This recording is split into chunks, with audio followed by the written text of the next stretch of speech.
De gigantesques morceaux de roche et de métal traversent notre système solaire à près de 40 000 km/h.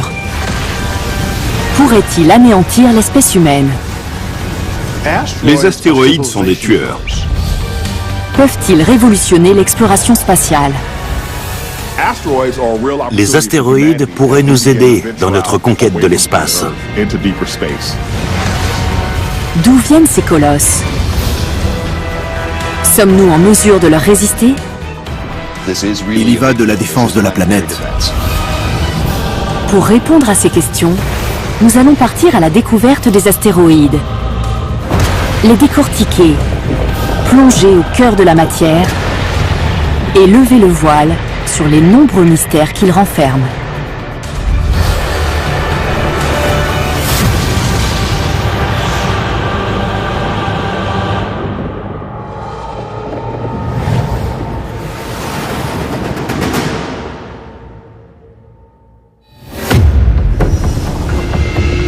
La Terre, a priori l'unique planète habitable du système solaire. Plus de 7 milliards d'êtres humains y vivent, mais bien peu ont conscience qu'elle subit des assauts constants venus de l'espace. En effet, plus de 100 tonnes de poussière et de roches la bombardent quotidiennement. Si la plupart de ces agressions passent inaperçues, certains projectiles se font tout de même remarquer. Ils peuvent avoir la taille d'une voiture ou celle d'une ville, et ils peuvent faire des ravages à une très grande échelle. Un astéroïde a fait disparaître les dinosaures il y a 65 millions d'années. Un seul et plus personne. Pour se protéger, il faut connaître son ennemi. Savoir quel corps céleste risque de frapper la Terre n'est qu'une donnée de l'équation. L'autre, ce sont leurs propriétés physiques. Étudier les astéroïdes est une des responsabilités les plus importantes que notre espèce n'a pas encore assumées. Les astéroïdes sont des mondes mystérieux dépourvus d'air. Contrairement aux comètes, ils n'ont ni queue, ni enveloppe de poussière et de gaz. Ces agglomérats faits de roches et de poussière sont les résidus de la naissance de notre système solaire.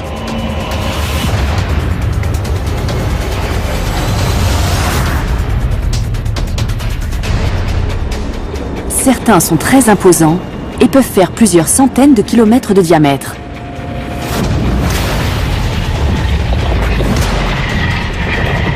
Sous leur surface, des couches de roches et de minéraux se sont accumulées autour de noyaux métalliques denses, comme dans une planète. Et c'est ici que se cachent les secrets de l'histoire de notre système solaire. Mais les astéroïdes peuvent aussi détruire notre civilisation.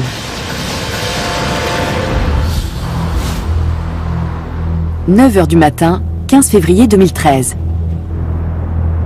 À Tcheliabinsk, une ville d'1 million d'habitants, nul ne se doute qu'un corps céleste traverse l'espace à quelques centaines de kilomètres au-dessus des rues.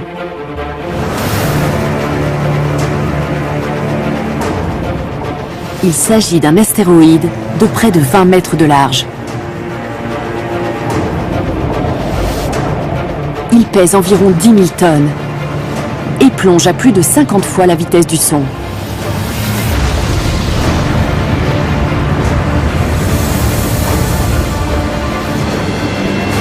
Sa structure de fer et de pierre s'orne de veines qui ressemblent à du verre.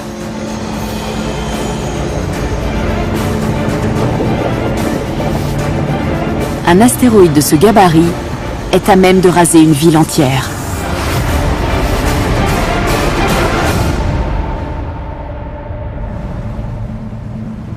À 9 h 20, il entre dans l'atmosphère et commence à se désintégrer. Une lumière très brillante est apparue, plus brillante que celle du Soleil. L'astéroïde allait à peu près à 20 km/s, donc bien plus vite qu'une balle de fusil. En comprimant l'air devant lui, il fait augmenter la pression. Sa température monte alors en flèche et sa luminosité devient 30 fois supérieure à celle de notre Soleil. À l'intérieur de la boule de feu, la pression s'accroît de façon phénoménale. Les veines de verre couleur jade se fissurent. La structure s'affaiblit. Et à 29 km du sol, l'astéroïde explose en dégageant plus d'énergie que 30 bombes atomiques. Cette déflagration atmosphérique dégage une onde de choc gigantesque qui balaie le sol. C'est la deuxième explosion la plus violente d'un météore jamais enregistrée sur notre planète. L'onde de choc ravage la ville, endommageant plus de 7000 bâtiments et faisant environ 1200 blessés. Ça montre qu'un astéroïde fait des dégâts, qu'on est vulnérable. Et ça nous rappelle que notre planète est dans l'espace. On a l'impression d'être à l'abri, mais c'est faux. Prévoir les catastrophes comme celle de Tcheliabinsk est la mission de Jess Johnson.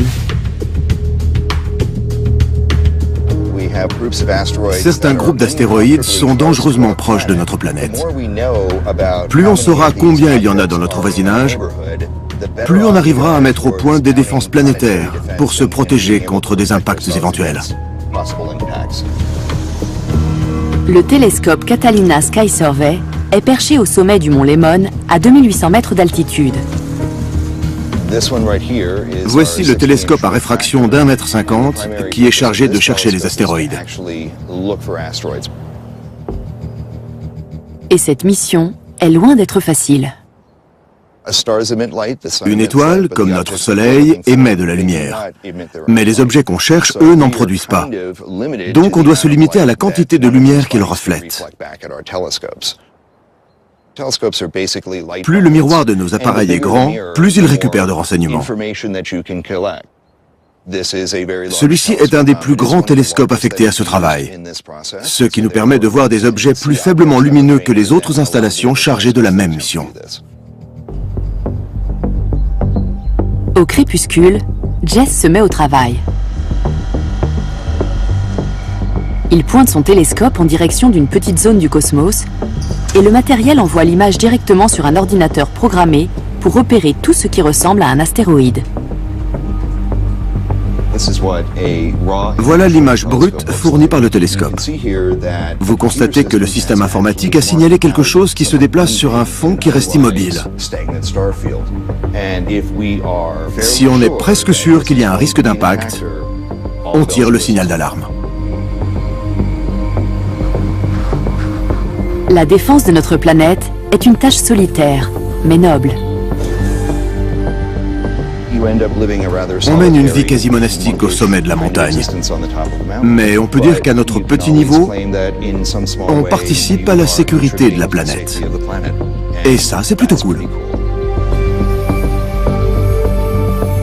En une décennie, Jess et ses collègues ont identifié des milliers de nouveaux astéroïdes et ont ajouté les plus dangereux à une base de données internationale afin que d'autres astronomes puissent garder un œil sur leur trajectoire et prédire ainsi les impacts.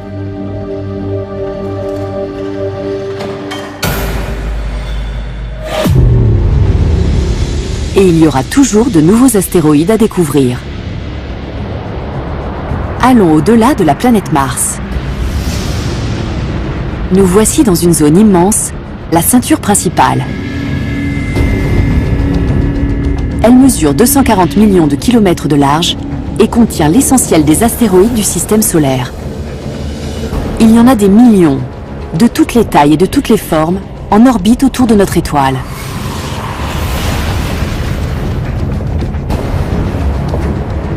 Lorsque des astéroïdes se percutent, des fragments sont expulsés hors de la ceinture et parfois en direction de la Terre.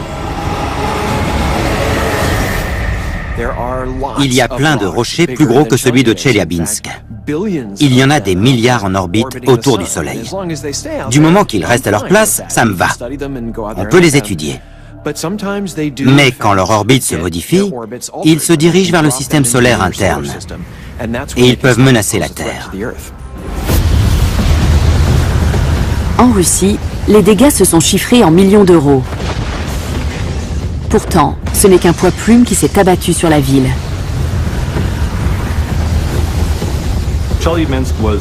L'événement de Chelyabinsk a été très spectaculaire, alors que l'astéroïde qui a provoqué tout ce chambardement ne faisait qu'une vingtaine de mètres.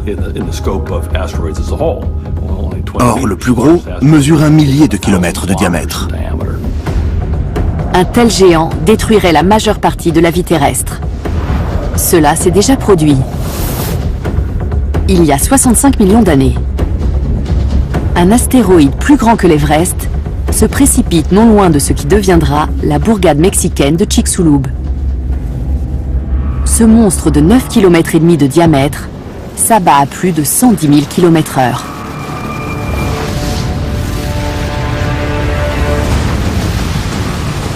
L'impact dégage plus d'énergie qu'1 milliard de bombes semblables à celles d'Hiroshima et fait jaillir un mur de feu et de roches de plusieurs kilomètres de haut.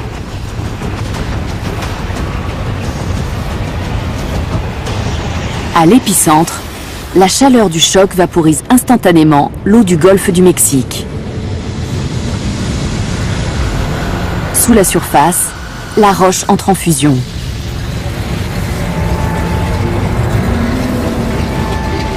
Elle se liquéfie sur une épaisseur de plus de 3 km. Le cratère de 180 km de diamètre et de 9600 mètres de profondeur est 2 fois plus vaste que l'île d'Hawaï. Ce cataclysme aurait entraîné la disparition des dinosaures. Comment un seul astéroïde peut-il dévaster une planète entière? Une équipe du laboratoire Ames de la NASA est à la recherche d'indices sous la direction de Peter Schultz, une sommité dans le domaine des impacts. Les astéroïdes ont changé la Terre et la vie sur notre planète. L'impact de Chicxulub n'a rien de rare. Donc c'est capital de comprendre ce qui s'est passé pour envisager ce qui pourrait se passer. Et c'est précisément à cela que sert ce matériel. Aujourd'hui, on va faire des expériences avec le canon vertical. C'est un très gros appareil qui fonctionne avec de la poudre et de l'hydrogène. Le projectile circule à travers un tube, il sort par un de ces orifices, il entre dans la chambre et il percute la cible à très grande vitesse. Dans le cas présent, à environ 5 km/s. Peter consacre sa carrière à l'étude des impacts et des cratères. Il va tirer une boule d'aluminium à plus de 19 000 km/h sur une maquette de la Terre pour simuler la collision. On veut comprendre ce qui s'est passé il y a 65 millions d'années. C'est bon. Prêt à tirer ?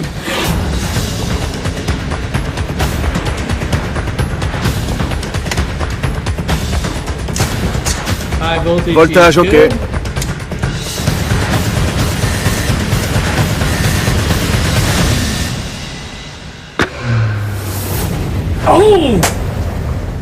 Magnifique. Il y a un panache énorme, bien vertical, qui est éjecté directement dans l'espace. L'impact se caractérise par une zone circulaire relativement réduite où se trouvent les débris. En cas d'impact vertical, l'énergie se concentre localement, vers le haut et l'extérieur. Et l'essentiel de ce qui est éjecté retombe par ici. Mais dans ce cas, comment les dinosaures qui vivaient à l'autre bout du monde ont-ils pu subir les effets de la déflagration? C'est une fausse piste. D'après Peter, il faut chercher des indices sur place.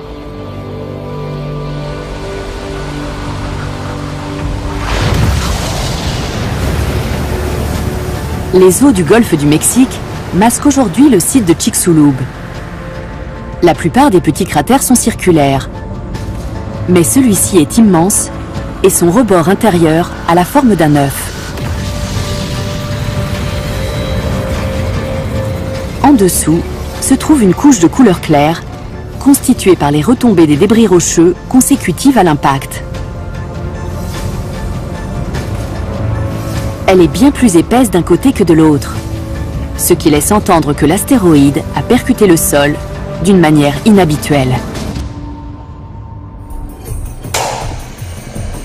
Cela prouverait qu'il n'a pas frappé de plein fouet, mais en suivant un faible angle d'incidence. Cette fois, le projectile va sortir par ici.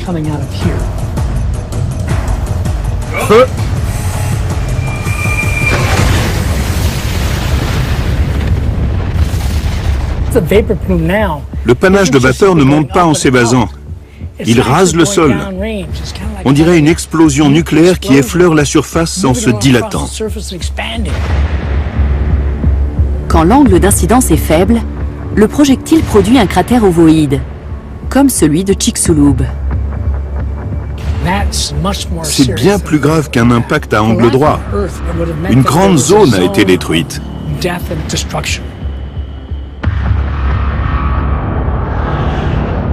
L'astéroïde de Chicxulub arrive 150 fois plus vite qu'un avion de ligne.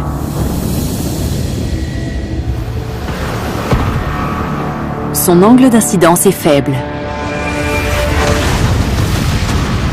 L'impact dégage une énergie phénoménale qui projette des milliards de tonnes de roches vaporisées dans l'atmosphère. Un nuage de poussière et de gaz surchauffés enveloppe toute la planète.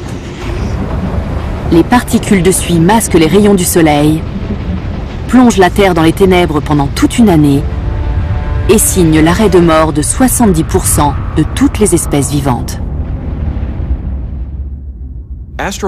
Les gros astéroïdes peuvent être un fléau.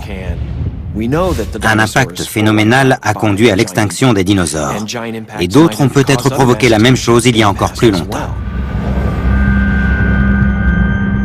On ignore combien de fois notre planète a été touchée, car les vestiges de son passé turbulent sont rares.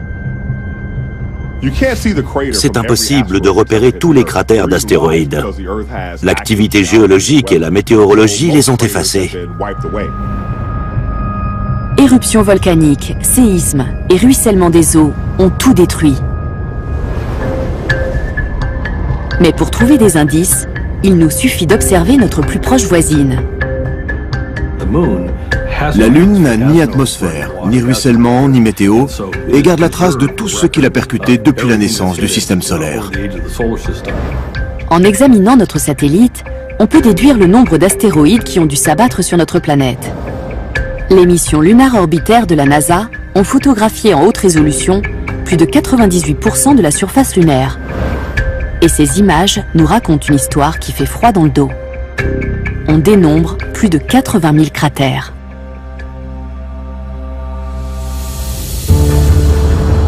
Un des plus inhabituels, baptisé cratère Messier, se situe au sud de l'équateur et a la forme d'une dépression de 1200 mètres de profondeur. Dans un passé lointain, un astéroïde a percuté la surface en présentant un angle d'incidence très réduit et laissé une balafre d'environ 11 km de long. D'énormes fragments de roches ont été expulsés à la verticale, créant un second cratère juste à côté du premier. Deux traînées de débris de couleur claire, toujours visibles aujourd'hui, s'étirent sur plus d'une centaine de kilomètres.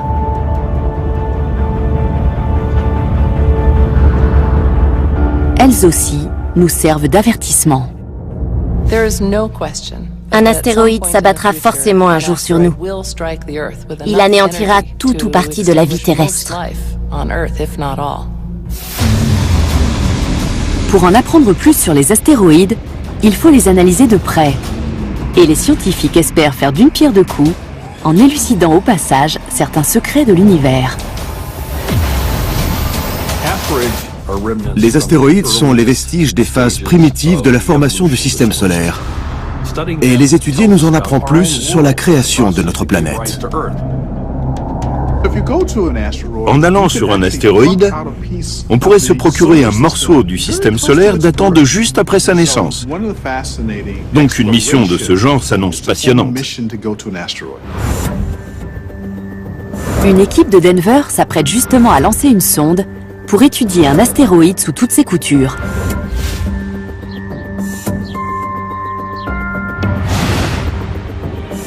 Timothy Lin est un des ingénieurs du projet. Depuis la Terre, on a effectué beaucoup de mesures d'astéroïdes. Mais on n'a encore jamais pu prélever et ramener un échantillon pour découvrir d'où vient vraiment notre système solaire. Cette mission ressemble en certains points à celle de Rosetta, lancée en 2014 pour analyser des échantillons de comètes.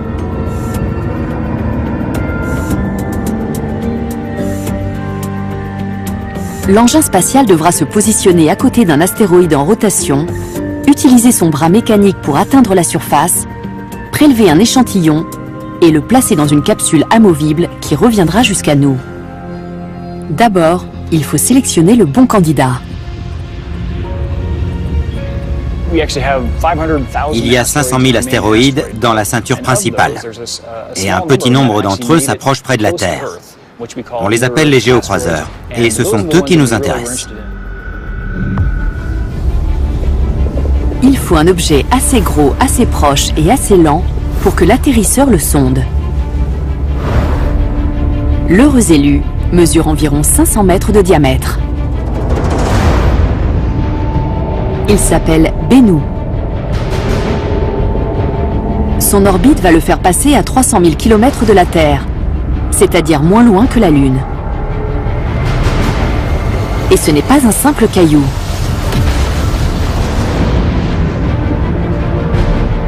Une gangue de poussière meuble dissimule un agglomérat de rochers et de débris.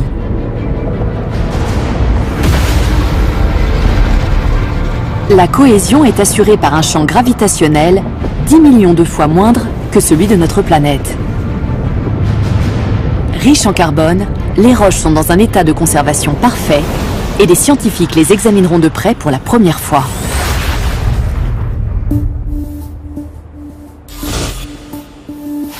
La sonde spatiale va également faire des clichés haute résolution de la surface de Bennu.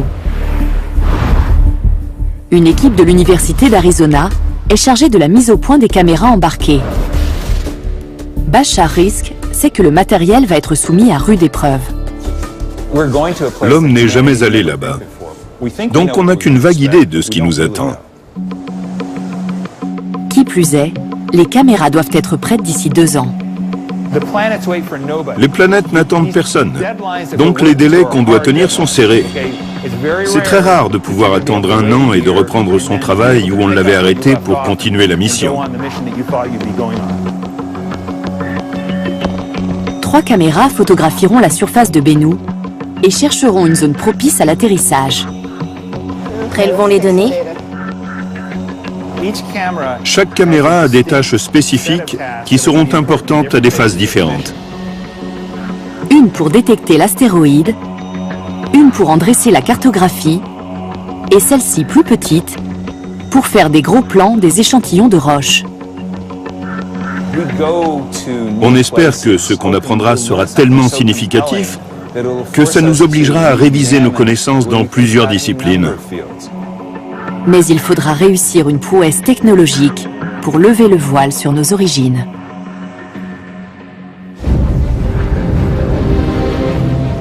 Il y a plus de 4,5 milliards d'années, le système solaire primitif n'est qu'un nuage tourbillonnant de gaz et de poussière.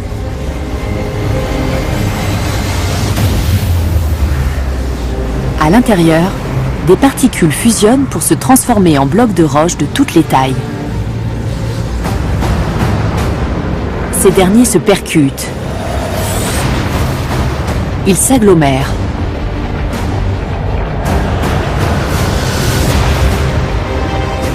En quelques millions d'années, ces collisions à répétition donnent naissance à des planètes. Les résidus, quant à eux, deviennent des astéroïdes.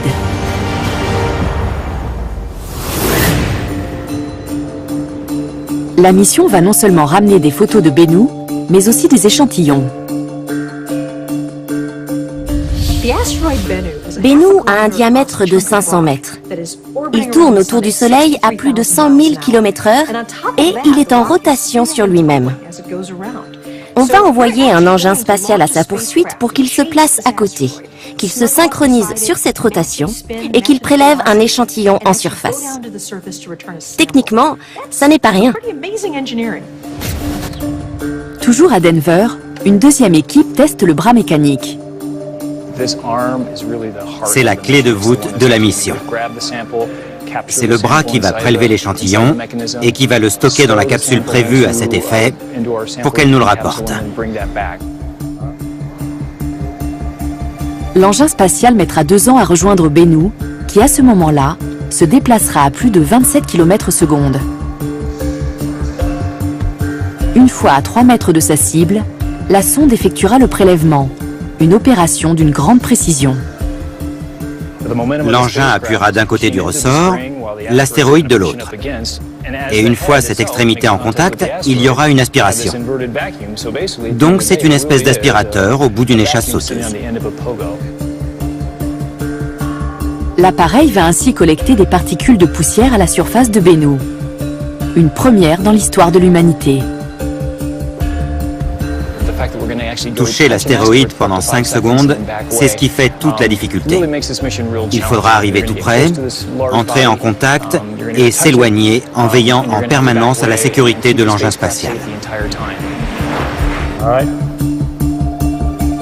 L'équipe compte analyser environ 60 grammes de poussière pour déterminer quelles conditions chimiques prévalaient dans le système solaire primitif et donc expliquer comment les planètes se sont formées et comment la vie est apparue.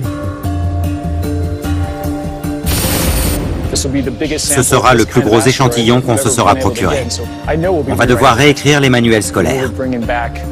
Ces informations, vieilles de plusieurs milliards d'années, vont bouleverser ce qu'on sait du système solaire. Bennu passera largement à notre portée. Mais ne risque-t-il pas d'être trop près? Il est assez gros pour faire des dégâts considérables s'il s'abat sur Terre. Et il repasse assez souvent pour que les risques de collision ne soient pas négligeables. Toute proportion gardée, ils sont même élevés.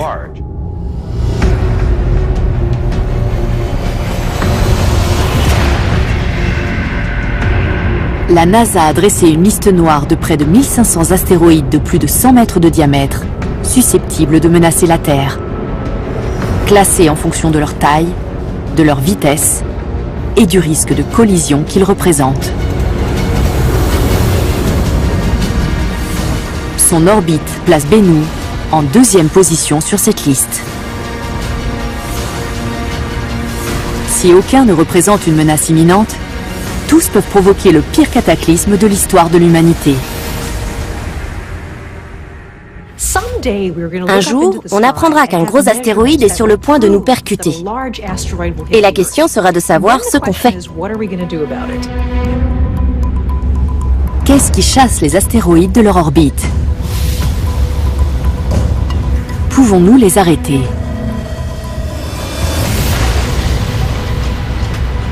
Grâce à sa gravitation phénoménale, notre Soleil maintient en orbite les planètes et les astéroïdes.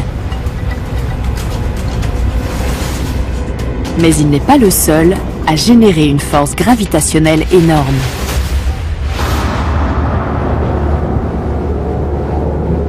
Avec près de 145 000 km de diamètre, Jupiter est la plus grosse planète du système solaire. Sous son atmosphère très agitée, on découvre un océan d'hydrogène. La pression y est si élevée que ce gaz se comporte comme une soupe de métal liquide.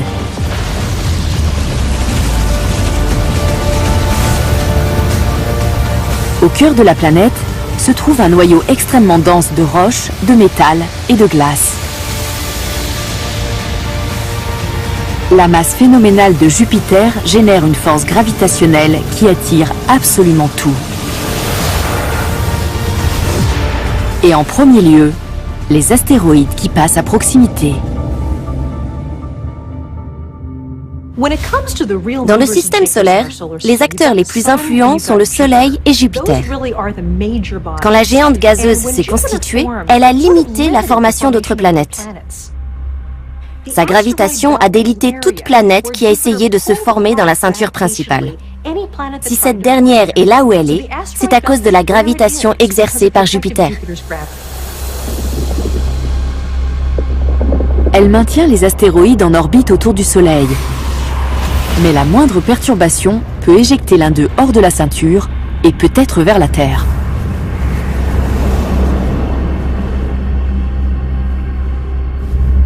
Comme nous l'avons vu, un seul suffirait à y détruire la vie. Pouvons-nous nous protéger en déviant ces projectiles?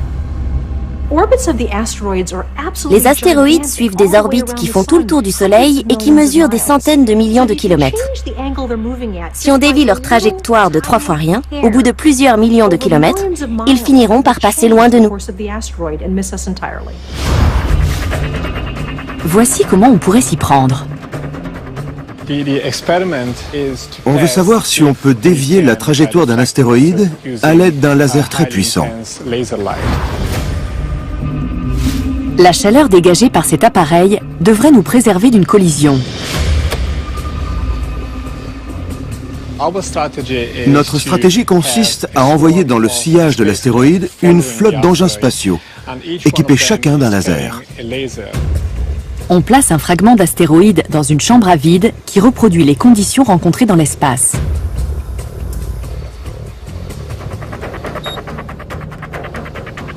Le laser chauffe une petite zone à près de 2800 degrés et les matériaux vaporisés sont expulsés. Dans l'espace, la poussée générée par cette projection exercera une pression sur l'astéroïde. Ce jet de particules a le même effet qu'un moteur fusée. Il produit une poussée qui déplace l'astéroïde. Voici l'échantillon de la chambre à vide. Vous voyez le trou que le laser a percé. Le laser était braqué sur cette zone et il a vaporisé la roche. Il a percé un trou et le gaz a été éjecté de ce côté.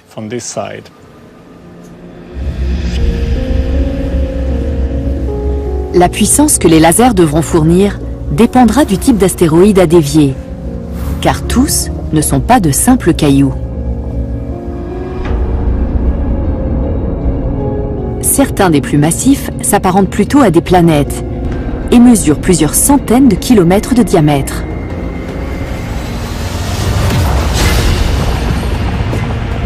Sous leur enveloppe rocheuse se cache une couche riche en minéraux.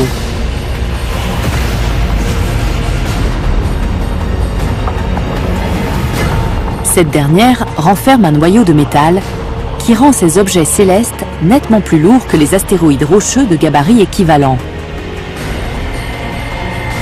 Et aussi nettement plus difficiles à dévier.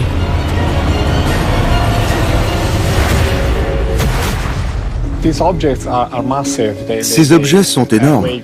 Ils pèsent des milliers de tonnes.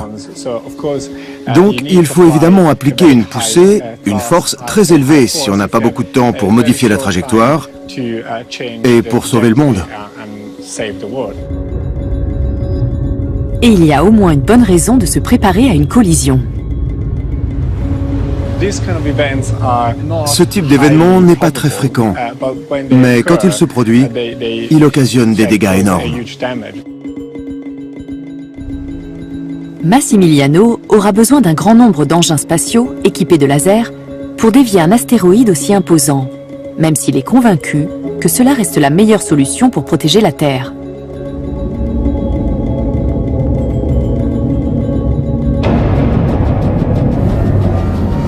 Des astéroïdes continueront d'échapper à la gravitation de Jupiter pendant de nombreux millénaires.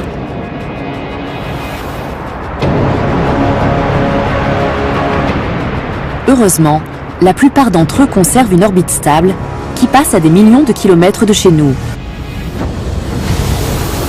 Et au lieu de nous détruire, ils pourraient nous fournir des quantités insoupçonnées de ressources précieuses. Les astéroïdes contiennent tout un tas de choses qui peuvent nous être utiles.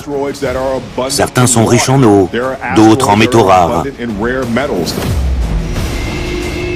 Ces ressources pourraient assurer notre survie loin de la Terre et nous permettre de nous aventurer très loin dans l'espace.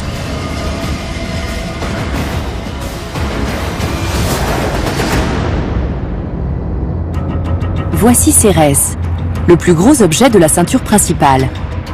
Il mesure près de 950 km de large, soit environ la distance du nord au sud de la France. Mais il a peut-être plus de similitudes avec la Terre que ses voisins rocheux.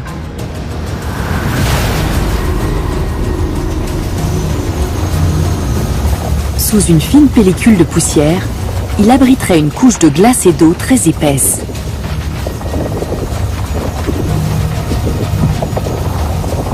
La clé de l'exploration de l'espace lointain se trouve peut-être là. L'homme ne se livrera à des activités significatives à distance de la Terre que s'il découvre des ressources sur place et s'il apprend à en vivre. Baptisée SLS, la nouvelle fusée de la NASA, la plus puissante à ce jour, devrait entrer en service d'ici quelques années.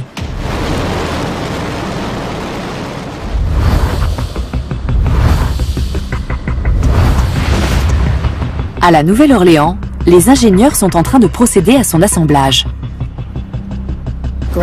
Il faudra une grande fusée pour faire de grandes explorations. Ce projet est estimé à plusieurs milliards d'euros. Pour passer du vol habité local au vol habité interplanétaire, on aura le SLS. Il nous permettra d'aller dans l'espace lointain, au-delà de l'orbite terrestre.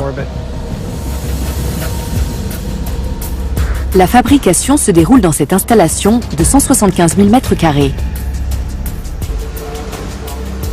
Pour assembler la plus grande fusée du monde, il faut la plus grande boîte à outils du monde. Aujourd'hui, on poursuit la fabrication de notre grand fer à souder. Il mesure plus de 50 mètres de haut sur environ 25 de large. Il va souder les segments cylindriques qui finiront par former des réservoirs complets. Celui pour l'oxygène liquide, puis celui pour l'hydrogène liquide. C'est une des clés du succès de la mission. Le décollage est la partie la plus difficile d'un vol spatial. Au lancement, le SLS va consommer largement plus de 1000 tonnes de carburant par seconde.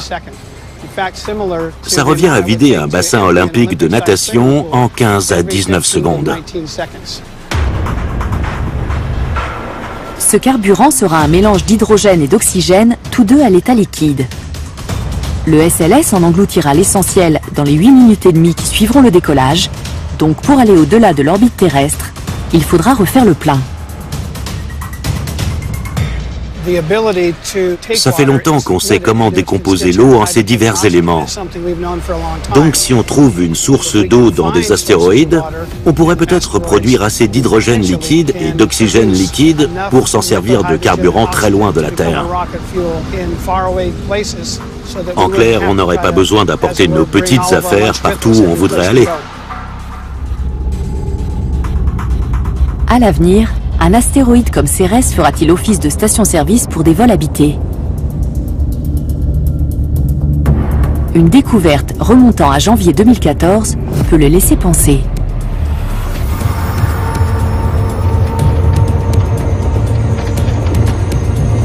Jaillissant de la surface poussiéreuse, d'immenses panaches de vapeur se répandent dans l'espace.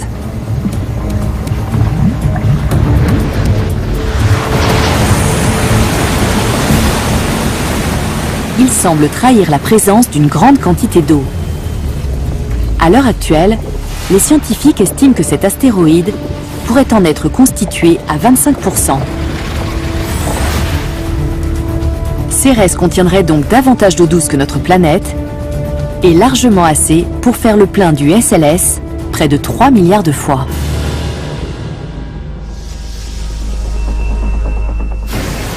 Et il a peut-être des millions de jumeaux à travers le système solaire.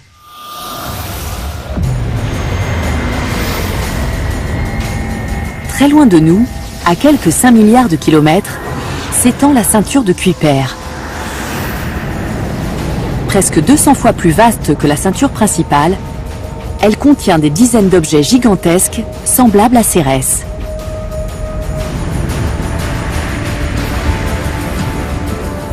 On y trouve aussi des millions d'autres corps célestes glacés, dont des comètes. Certains mesurent plus de 100 km de diamètre. Ces boules de glace cosmiques peuvent-elles constituer un réseau de stations-service? Nous permettront-elles à l'avenir de nous aventurer au-delà de notre système solaire?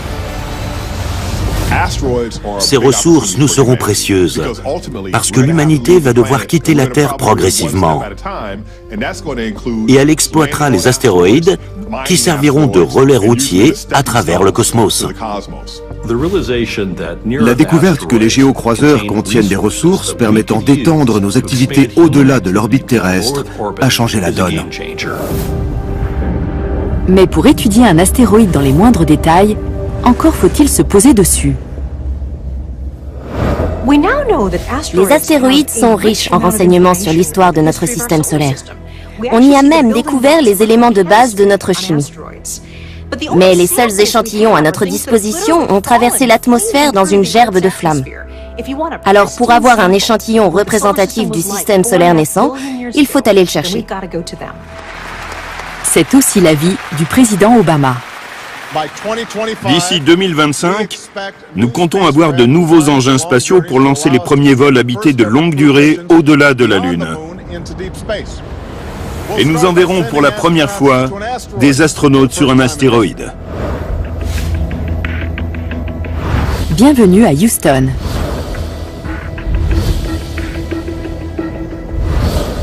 C'est ici que se prépare la mission la plus ambitieuse imaginée à ce jour, un vol à destination d'un astéroïde prévu pour la décennie 2020.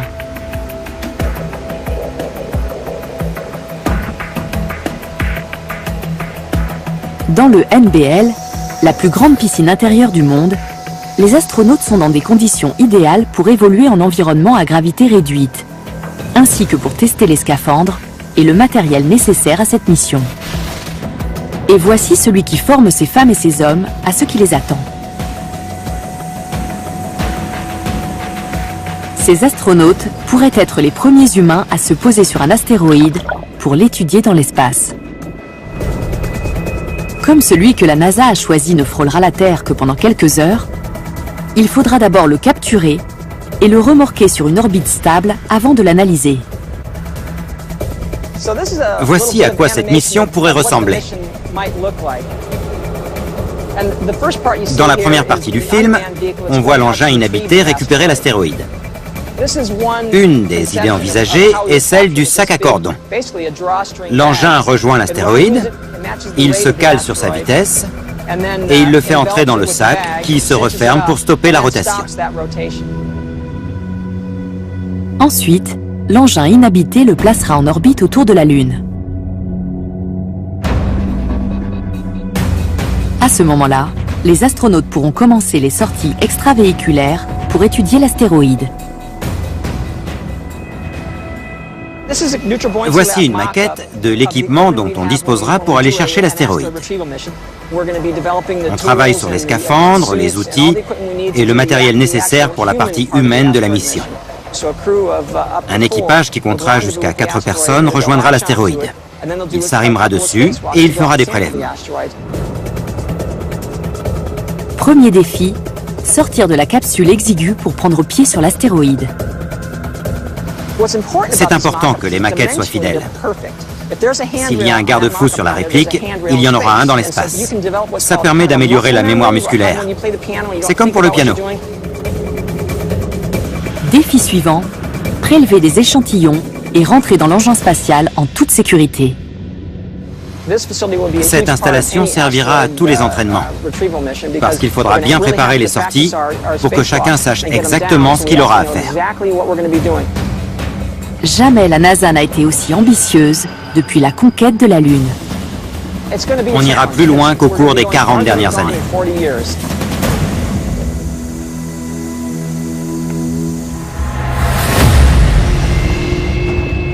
Il reste des millions d'astéroïdes à découvrir. Certains d'entre nous vivront-ils un jour sur ces énormes blocs rocheux? Nous serviront-ils de relais pour conquérir l'espace lointain? Un seul d'entre eux pourrait fournir à une colonie humaine des matériaux de construction, de l'eau et des métaux précieux. Regardez l'histoire de l'humanité et de la science. Des idées qui paraissaient folles de prime abord sont devenues banales. Si on a des avions, si on a marché sur la Lune, si on envoie des sondes vers d'autres planètes, c'est parce qu'on a repoussé nos limites. Il n'y a aucune limite à ce qu'on est susceptible d'apprendre sur notre système solaire primitif et sur son état actuel en étudiant les astéroïdes, les dangers qu'ils représentent et les possibilités qu'ils nous offrent. Ces objets étranges commencent petit à petit à nous livrer leurs secrets.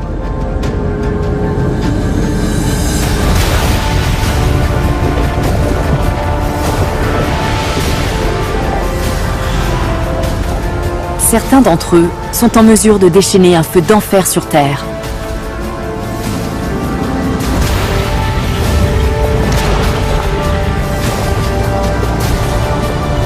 Pourtant, d'autres contiennent quantité de ressources en tout genre, et ce sont peut-être elles qui nous permettront un jour d'essaimer jusqu'aux confins du cosmos.